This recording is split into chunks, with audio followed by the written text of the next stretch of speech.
फिर से आज के दिन के लिए हम परमेश्वर का धन्यवाद देते हैं। खुदावंद यीशु मसीह के नाम में आप सबकी सलामती चाहते हैं। और आज के दिन में हम एक वचन को पढ़कर उसके ऊपर मनन करेंगे। इब्रानियों की पुस्तक 11 अध्याय उसकी 1 आयत। यहाँ इस प्रकार से लिखा हुआ है, अब विश्वास आशा की हुई वस्तुओं का निश्चय और अनदेखी वस्तुओं का प्रमाण है। Without hope there is no faith. बिना आशा के विश्वास नहीं है। जो आशा है वो हर एक चीज का परिणाम है। अगर हम सिर्फ विश्वास करते हैं और आशा नहीं करते तो उस विश्वास का कोई फायदा नहीं है। इसी प्रकार मैं आपको एक और वचन दूंगा। रोमियो की पुस्तक 8 अध्याय उसकी 24 आयत। यहाँ पे इस प्रकार लिखा हुआ है, इस आशा के द्वारा हमारा उद्धार हुआ है। अभी जब हम आशा वर्ड के बारे में देखें, होप के बारे में जब हम देखते हैं तो एक चीज हमारे जीवन में सवाल उठता है, प्रश्न चिन्ह उठता है कि आशा क्या है। हम सब ने सुना कि आशा है, आशा क्या है। और जब हम मसीही जीवन के बारे में देखते हैं, आशा सबसे बड़ी चीज है।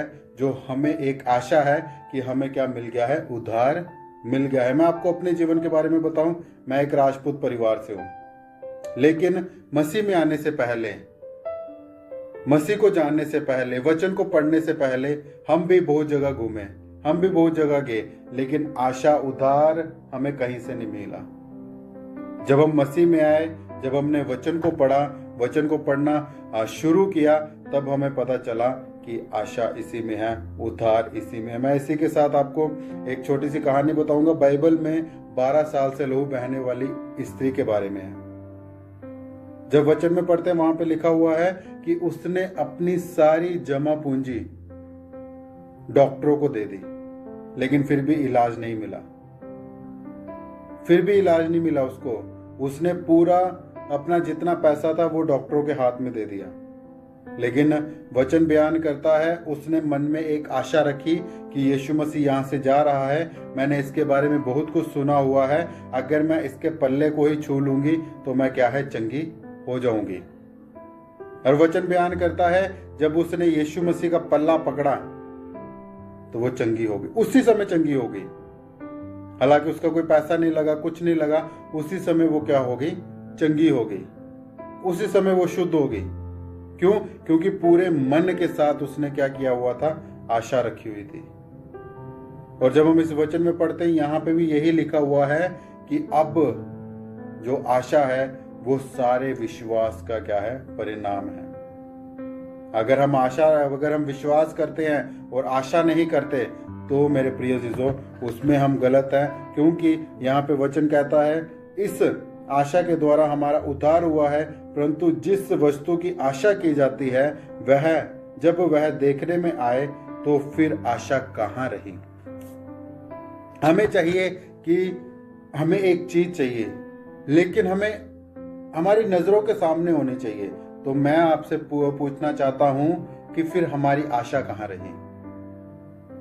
अगर हमें आशा है, हमें विश्वास है कि हमें क्या है, मिल जाएगा, तो वो क्या है, पक्का मिलेगा।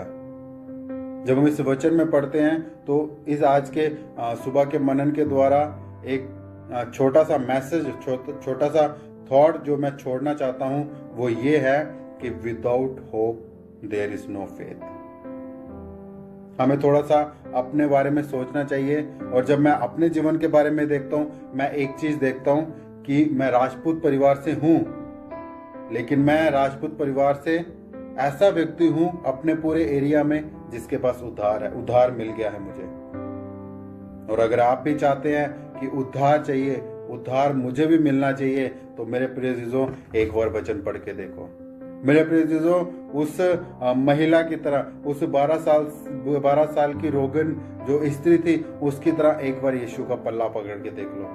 आज से कई साल पहले, 20 साल 21 साल पहले हमारे घर में भी कोई ऐसे व्यक्ति आया था।